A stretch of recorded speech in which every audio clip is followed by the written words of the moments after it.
Hello, welcome to the Man of Tomorrow podcast. You are joined here today by Jack Lord, and today I want to show you my personal recommendations for anyone who read comics or want to get more into it. First up, we have DC: The New Frontiers, which is an amazing book, and it is made by one of the most legendary comic book artists of all time, Darwin Cook.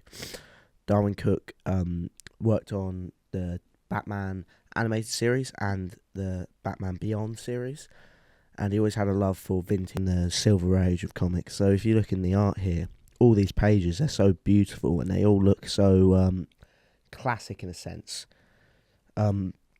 Especially some wide shots we get here, like when Green Lantern, spoilers, gets his powers for the first time. It's just these beautiful pages that really express everything in such a simplistic way. I really like this shot here because it's the build up in the story to this moment is so great. When we finally get here, it's so well earned. And spoilers for now on. This obviously is trying to show you the new age of comics, and this is evident with how they introduce the main characters of this book. Really, are Green Lantern, Martian Manhunter, and I would say Flash. And I think they do a great job of really focusing on these people. And there's some real good in-depth, because with this style, you'd feel like it's more of a kids sort of deal. You think it'd be more light-hearted, but I think this book really does delve into real issues that are happening in the 1950s, and whether that superheroes should be outlawed or not. And, I mean, I think this is evident when you look at some pages where it's just... I feel like Darwin Cook really did encapsulate the Silver Age of comics in this book. I think this is an amazing read for new and old readers. If you haven't picked up the DC New Frontiers, it is a must-read. I should link it now. I think that'll be the Amazon link. Would I recommend the DC compact version? The reason I have it today is because, to be truthfully honest with you, it's quite hard to transport here, the big version. So, but yeah, get any version you want. This book needs to be read, whatever you can afford. I promise you. Next up, we have Superman Birthright, and this is a personal favourite of mine because Superman's my guy. I got a Superman top on right now, and he's definitely my favourite. This is made by Mark Waid, who you might know from such works like Kingdom Come, probably one of my favourite comics ever. Prize I don't have today because of, personally, I think it's not the best for new readers. Same with, I'm sure I'll get some people saying, why didn't you review All-Star Superman? And All-Star Superman is an amazing work by Grant Morrison, my favourite writer, but I don't think you could give that to someone who is looking for new reading, as it's more of an ode to everything that Superman is. But Birthright is one of the best places you could start. The art on this book, it's not... It's odd because I like it a lot, but it's definitely not my favourite. The art is definitely more modernised, and the panels, I love the panels though. You look how it's different sizes, give you different views. Some of the establishing shots, like they are like this one, and some are just kind of show you what powers he's using. It's amazing. This book is definitely a top 5 Superman story of all time. Only beaten by one that I'm going to get onto in just a second. But Superman Birthright, it's an amazing adventure story. It gives you the origin of Kal-El, Clark Kent, while keeping it modern. So that's the problem with most Superman origins is you read them and they're also like in this crazy stage, you know what I mean? In this crazy world where it feels dystopian, but this world feels quite real. This world feels quite honest and truthful. Just most of them. And I love how they go into the public not fully trusting Superman yet. People have different opinions on him. And how everyone loves the rich like Lex Luthor, but by the end they realise he's not that good of a guy. This book is, by all means, a beautiful story. And definitely needs to be read if you want to learn about Superman and all stuff Superman. Next up, we have We Free by Grant Morrison and Frank Whiteley. And to be totally honest with you, when I brought this book, I was quite new to reading, had no clue what to expect. I honestly thought this was going to be by the looks of it, like a Guardians of the Galaxy sort of story. And when I opened it and read it for the first time, I was amazed about how different and how honest and amazing this book is. Now at the DC Compact line, this one is very short, and I honestly still think it is totally worth it. And I still think this is totally worth it because this is I will not lie to you, this is a 3-issue comic, and I think just I don't know how to explain it, but it's such a human book, even though it's about animals. And I love how Grant Morrison isn't afraid to show what he wants to show in this book. And the art by Frank Whiteley, just like they did in All-Star Superman, is great. Now, don't get me wrong, some of the facial art isn't the greatest, but then I don't think that's been Frank Whiteley's special point throughout. There's these lovely panels here that have a CCTV sort of vibe, and I love how you could kind of read this in any way you want to. You could start by just looking here and see what happens. And I really like the compact version because at the end you do get a nice little thing from Grant Morrison, what he's done a couple of times before, like you'll see later in one of my favourite books by him. And I love how you see all the amazing work that went into this book, and he explains it and how he thought of it. And some of the splash pages in this book are just beautiful, and it is I think what Grant Morrison was trying to achieve here is to make you think this would be an innocent book, and when some of these pages are brutal, no less, but then you remember they're just animals trying to find a home. I feel like it helps a lot.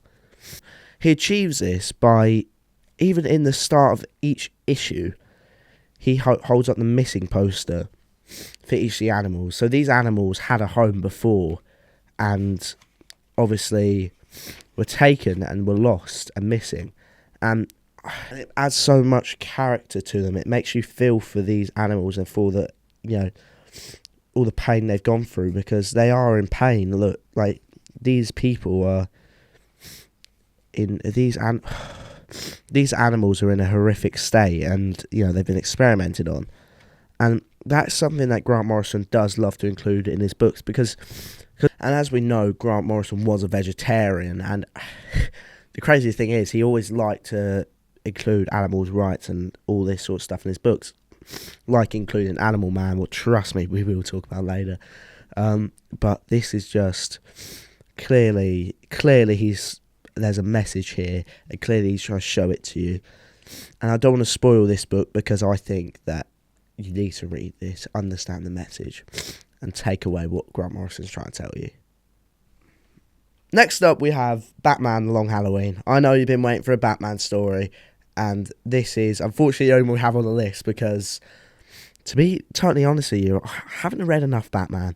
But The Long Halloween by Jeff Loeb, drawn by Tim Sale, some of the best Batman story you could get out of there.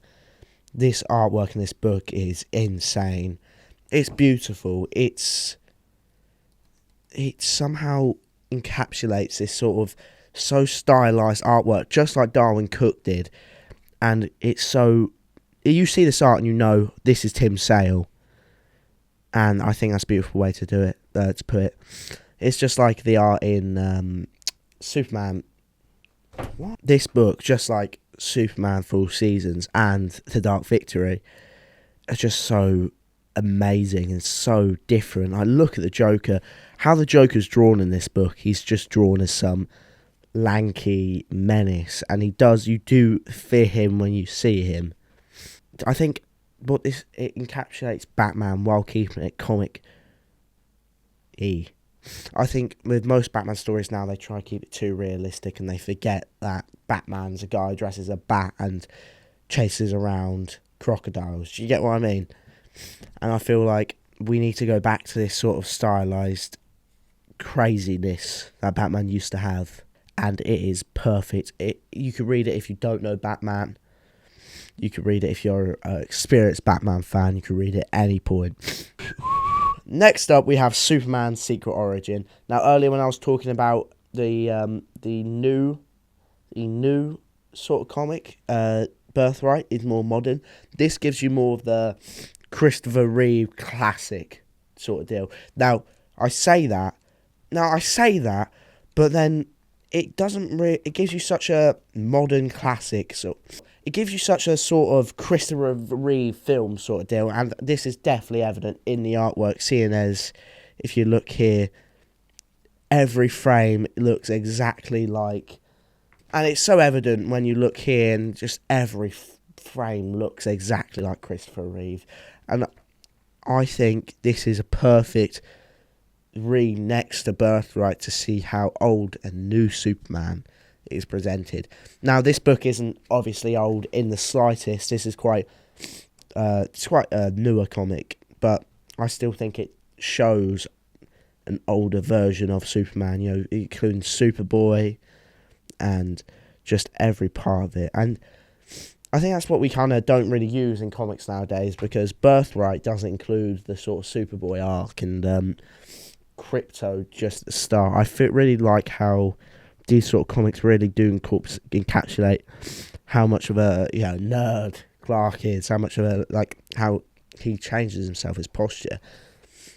And I think that's what All Star got so right. Well, I will talk about, I promise, but just these, like, look at these pages, just all beautiful, and they all seem like they're ripped straight out of a unreleased Christopher Reeve story. The Lex Luthor here is evil as always, probably even more evil, to be fully frank with you. And I think he really is a beautiful story, and I think it's a great origin for Superman. It's a great way to start reading Superman. Last but not least, my probably favourite comics I've ever read. Now, it is a two-parter because this is a 24-issue run by Grant Morrison for Animal Man. These comics are something unseen. These are genre-defying classics. And I love how he almost fools us with these comics, because you think this is going to be just a basic comic about a superhero who was forgotten about 20 years ago. And don't get me wrong, I'll get into the books, the actual anniversary books in a bit. But it's just this, and then it turns from just this basic comic about animals to a crazy story what has so many in-depth, real experiences. And the fact that Grant Morrison clearly did this to put a light on animal rights and animal activism is amazing. I do genuinely think that it really does show a very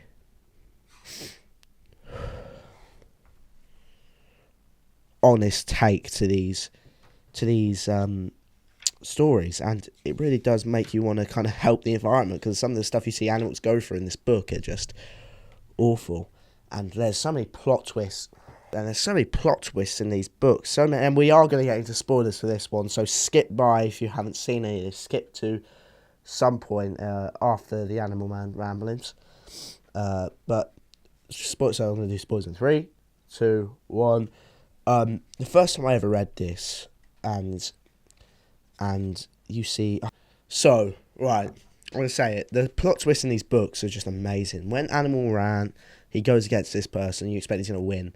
He tries to swing a punch, and then his arm's just gone, and it's just so shocking, and it really does make you you drops your jaw, honestly. And then obviously there's a cool twist where he uses someone else. He digs into it and regrows his arm. What's such a cool feature, and so something that someone with animal powers could do. And I think in this book another crazy twist is when you find out Animal Man did die in that explosion. He's actually technically a clone, and it just gets so bizarre around this point.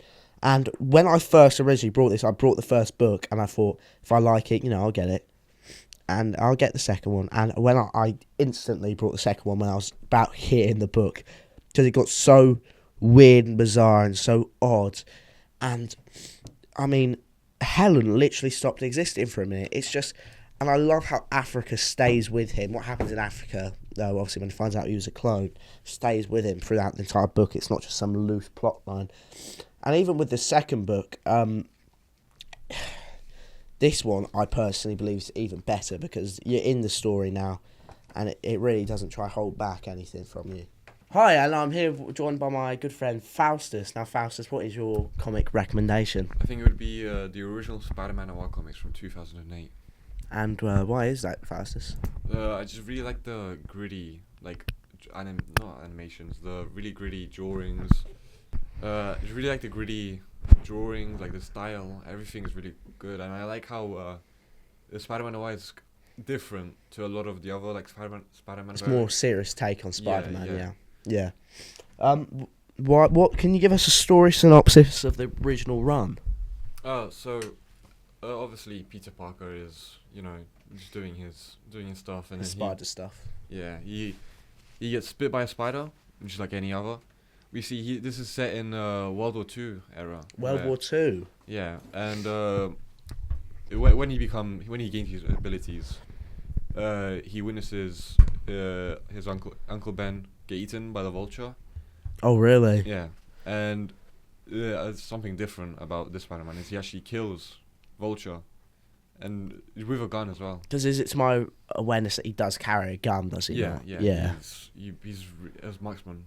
So he kills. Yeah. So, here's a question I want to ask. Do you think his popularity is influenced by the Spider-Verse movie where he plays? I think that definitely gave a very big boost to his popularity.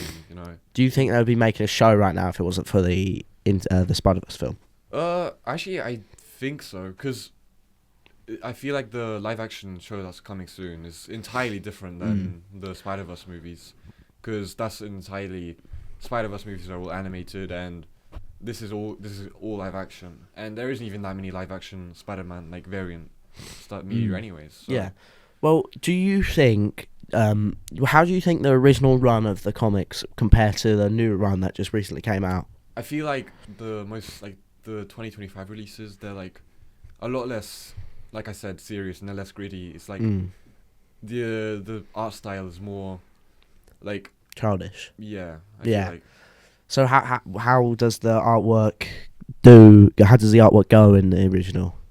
It's all I don't know how to describe it. Like I said, gritty, and it's more fine tuned. It's everything's more serious. You could tell. Yeah. You can tell it's a lot more sadness. Yeah. More emotionally charged. Yeah.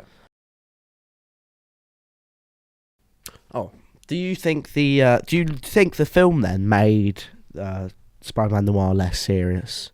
Because obviously it was a kids' film. Yeah, I definitely although I do think it was definitely for the scenario the movie was in. I still think Spider Noir was presented in a really good way. Yeah. Obviously they can't just make him someone they can't just present him as someone who does kill people in a movie made for kids. Yeah. Obviously most Spider-Man variants don't kill anyone, don't carry guns. Spider Noir obviously does, and it's just unfortunate they can't carry that into the movie. So he has so it's set in World War II. So is he going up against Nazis and all that? Not necessarily. At least in the original 2008 releases, it's all just a local crime boss that. Oh right. Still cool though. Still cool. So Uncle Ben was eaten by a vulture, and to my awareness, he usually is shot. Yeah, he kills Vulture. So all the Spider-Man villains came about after Spider-Man. So in Spider-Man Noir, are they around before Spider-Man gets bit by the spider? Sorry? So all the Spider-Man villains in the normal runs, just not there after Spider-Man gets bit by powers, yeah? So does that mean that in Spider-Man Noir they were already around? Oh, yeah. Yeah. So basically, the Vulture was in the local crime syndicate of... Oh, yeah. and obviously Peter Parker, the Spider-Man noir, saw the Vulture eat Uncle Ben, Oh wow. and that's when he also killed him. So which run would you recommend to people, the new run or the old run? Definitely the old run. 'Cause Yeah. Even the new run, I think the story is much worse as well. Yeah. I get that. Well, Faustus, thank you so much, my dear friend. Thank you. Goodbye.